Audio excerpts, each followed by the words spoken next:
Assalamualaikum warahmatullahi wabarakatuh. Perkenalkan, nama saya Intan Permatasari dari kelas Kewirausahaan 1, mahasiswa Universitas Mercu Buana.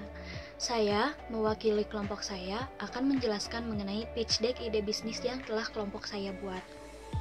Ide bisnis yang saya ambil mengenai industri batik Garutan. Kenapa saya mengambil ide bisnis ini? Karena kebetulan saya berasal dari daerah Garut. Saya ingin mengetahui bagaimana sih industri batik Garutan di era milenial ini. Bagaimana perkembangannya, bagaimana sistem produksi yang dilakukan, bagaimana distribusinya, dan seberapa jauh para peminat dari konsumen. Hal ini membuat saya tertarik untuk menjadikan industri batik Garutan sebagai ide bisnis saya. Dengan harapan, batik Garut menjadi batik yang dapat diminati di Indonesia maupun mancanegara, sehingga tidak kalah saing dengan batik-batik import. Nah, berikut adalah tim saya yang terdiri dari saya sendiri, Intan Permatasari, teman saya, Karisa Amadea Agata, sebagai manajer operasional, Nadia Tristiowati sebagai manajer produksi, dan Sasa sebagai manajer marketing. Setelah saya membaca beberapa jurnal, artikel, info Garut yang berkaitan dengan industri batik Garutan ini, saya mengambil kesimpulan bahwa permasalahan pada industri batik Garutan ini antara lain, bisa kalian lihat di layar bahwa pertama, penjualan batik Garutan sebagian besar masih dilakukan secara offline. Kemudian, tingginya persaingan batik membuat batik Garut dikalah dengan batik-batik import. Yang ketiga, promosi yang dilakukan UKM batik Garutan masih terbatas. Keempat, rendahnya pemahaman mengenai teknologi baru yang belum bisa dilakukan secara merata oleh semua pengrajin. Terakhir, kurangnya kepekaan terhadap faktor-faktor yang mempengaruhi permintaan dari konsumen.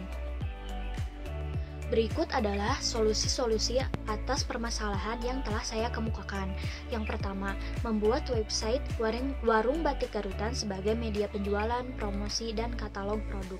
Nah, fungsi dari website ini untuk menjelaskan secara detail dari produk tersebut, dari mulai jenisnya, bahannya, motif-motif yang dibuat, desain-desain yang dapat menghipnotis para konsumen. Yang kedua, menjual batik Garutan secara online melalui website warung batik Garutan itu sendiri dan e-commerce seperti di Tokopedia, Shopee, Bukalapak. Yang ketiga, menjalin kerjasama dengan para pengrajin batik Garutan sebagai mitra penjualan. Yang keempat, memperluas wilayah penjualan batik sehingga batik Garutan ini tidak dikenal di wilayah Jawa Barat saja. Yang kelima, mengupgrade desain batik mengikuti perkembangan tren masa kini. Yang keenam, melakukan observasi terhadap faktor-faktor yang mempengaruhi rendahnya peminat batik Garutan. Yang ketujuh, mempertahankan kualitas batik Garutan tersendiri serta menerima pesanan sesuai dengan motif yang diinginkan konsumen agar bisa diterima oleh konsumen itu sendiri. Selanjutnya, target customer dari batik Garutan ini yaitu laki-laki dan perempuan berusia 21-60 tahun. Kemudian, para pegawai kantor, guru, dosen yang diwajibkan memakai batik di hari tertentu. Yang ketiga, komunitas-komunitas pecinta budaya tradisional. Dan yang terakhir, pembuatan batik seragam untuk acara atau event tertentu. Selanjutnya yaitu market sizing. Bisa kalian lihat di layar, market sizing atau ukuran pasar pada warung batik Garutan ini berdasarkan jumlah angkatan kerja pada akhir tahun 2019 sesuai dengan data pada Badan Pusat Statistik. Diketahui bahwa total available market berdasarkan acuan total populasi jumlah bekerja di Indonesia golongan umur 15-60 tahun yaitu sebanyak 129 juta jiwa. Kemudian, Served Available Market atau SAM dengan acuan jumlah angkatan kerja di akhir tahun 2019 dari 5 provinsi yaitu DKI Jakarta, Jawa Barat, Jawa Tengah, Daerah Istimewa Yogyakarta, dan Jawa Timur. Diketahui bahwa jumlah populasi bekerja di 5 wilayah Indonesia sebanyak 68,065 juta jiwa. Nah, dari jumlah tersebut diambil 0,5%-nya atau penetration rate-nya sebanyak 34.325 market penetration atau target market kita. Selanjutnya, share of market berdasarkan nilai penetration atau penetration rate sebagai acuan pangsa pasar diambil 0,5% dari 340.325. Nah, berdasarkan nilai tersebut berarti jumlah pangsa pasar dari warung batik Garutan ini sebanyak 1.702. Selanjutnya, mengenai kompetitor dan positioning. Bisa kalian lihat di layar bahwa saya membagi kompetitor berdasarkan kompetitor yang menjual produk batik dengan kualitas yang tinggi dan harga yang tinggi. Kemudian kompetitor yang menjual dengan kualitas yang tinggi dan harga yang rendah. Kompetitor yang menjual dengan kualitas yang rendah kemudian harga juga yang rendah, dan kompetitor yang menjual dengan harga yang tinggi namun kualitas yang rendah.